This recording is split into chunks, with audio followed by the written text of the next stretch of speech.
Good morning, welcome to my channel.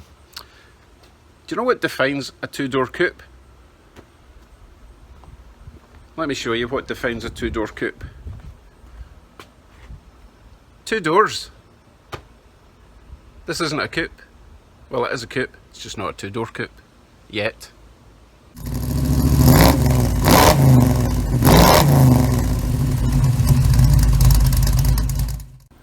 So here we have the missing piece. The second door. It's rough. I mean, real rough. It's like a moonshine door. Let me show you what I mean. Gunshot wounds. They're staying. Okay, I need to make a inner frame for this because it's a bit floppy. And I do have plans to make that, but first of all, I need to strip all this down, get rid of all the vintage wood. And I will be wearing my gloves today because it's been a few years since I've had the tetanus shot. Gloves, tools required that I can see. A little nail remover for things like that. What did I just break? Anyway, I need one of them. Medium screwdriver, big screwdriver, and a couple of persuaders. Hopefully I won't need the big persuader. Right, let's get stripping.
Wow, it's like a vintage car murder scene in here. Okay, the reason that was so tough is they use a lot of these screw and I'm not quite sure what you would call these. They're not exactly nuts, but they are threaded receivers, shall we say, and as you can see they've got little dimples on them. So you drill the hole through the wood, you put the screw through the wood, you start screwing it onto this fastener, and as it pulls it towards the wood, these little dimples will grip onto the wood and retain it. But over the years these just become rusted because obviously the wood would retain moisture and these are surrounded by wood, so there was no way to get them off. I didn't want to use the angle grinder at this point because it's just sawdust everywhere, so I will clean up all the wood, give it a brush, get rid of all the various animal leftovers, and then get rid of all these screws. There's quite a few of them. Oh no, there's not that many after all, just round this side. Right, back in a jiffy. Right, that was yesterday, but to maintain continuity I'm wearing the same t-shirt. It does have some chocolate stains on it, so don't worry about that. Right, today I was going to get back in at the doors, however I was on Marketplace and I found some brake cables that could possibly do the job at a price I couldn't pass by. Let me show you what I just picked up. So I drove for about 35-40 minutes to pick up a whole box of brand new brake cables of various sizes and fittings, and I'm not even going to tell you how cheap these were because you'll probably be sick. Let's just say, no, I'm not going to say, but there will be leftovers, so if anyone's desperate I will take pictures and show you exactly what lengths they are and what ends they are.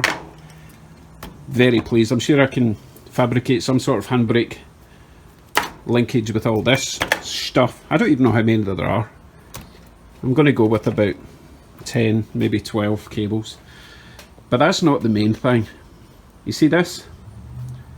My Secret Santa, because for me it's Christmas all year round, my Secret Santa sent me a nice little package today, which was on my doorstep when I came home. You're not going to believe what he sent me this time. Are you ready? Oh yeah, oh yes! A pair of full-size headlights and buckets with glass for my car. I am so excited. These things are huge, but I think they're probably right for the year of the car. But they're, oh my goodness, they're probably about twice the size as the ones I've already got on. Let me show you the difference. Okay, so these lights are the current ones. They're actually spotlights from, they're still off a vintage car. I think they were actually designed as fog lights, so I had to get new lenses for them to work as high beam, main beam. Let me show you the new ones I've got.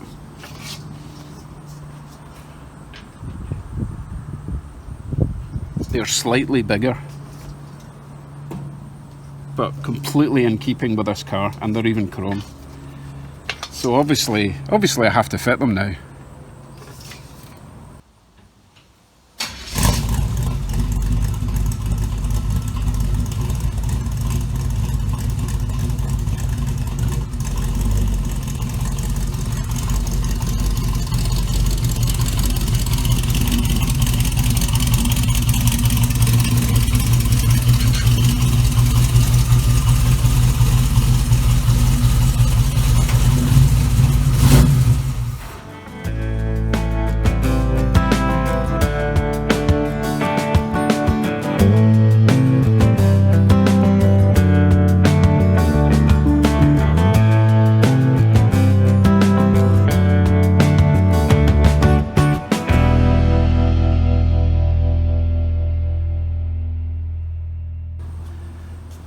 Wow, how different does that look, eh?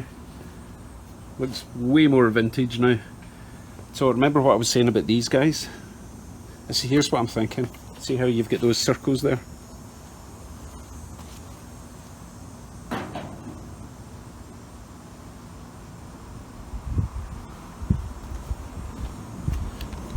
I think they could work well down there. I was actually thinking of getting that kind of yellow film, you know, the sort of fog light colour film. You know, it can also get the yellow sort of tint paint that goes over these, so that's a thought. But as you can see, I don't think they're actually for this car. They're definitely for this vintage. The reason I don't think they're for this car is because these headlights should be side mounts, so the lens should be horizontal, and at the moment it's up and down. I don't think that's a problem. I should be able to take the clip off the front, rotate the glass, put the clip back on. I'll need to change the wiring because no doubt these will be 6 volt, and I'll need to clean the chrome reflector on the inside if I can. But even despite that, these are in great shape. That one's near perfect. That one needs a bit of cleaning up on the outside. Not sure if I'll get the chrome back, but I'll give it my bestest. Ah, thanks Ted, my Secret Santa. You're kind of like Charlie from Charlie's Angels. No one ever actually gets to see you. Maybe appreciate everything you do. More than you know. Right, I'll show you what else Ted sent me today. Also in my box of goodies, I'm guessing this is a license plate holder, which is great. Saves me fabricating more stuff. And a bag of terry towels. I'm not quite sure what that's for. Maybe it's to wipe all the sweat off my head. A little light holder. I'm wondering if that's for this. I'm not sure. Ted, let me know what that's intended purpose was. Actually, you know what? That came out the headlight, didn't it? Never mind. And finally, my little brake booster check valve. So very thoughtful. Fantastic.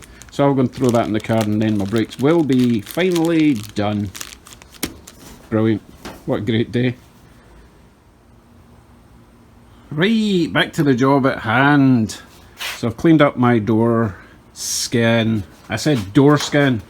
Jeez, you lot. I've hammered out some of the big dents, so it doesn't look too bad. I mean, it still looks bad, but the whole car's going to look similar. I've tried to belt out some of the bullet holes as well, just to make it easier to sand down on the other side. And I've come up with a plan of how I'm going to build this frame. Let me talk you through that.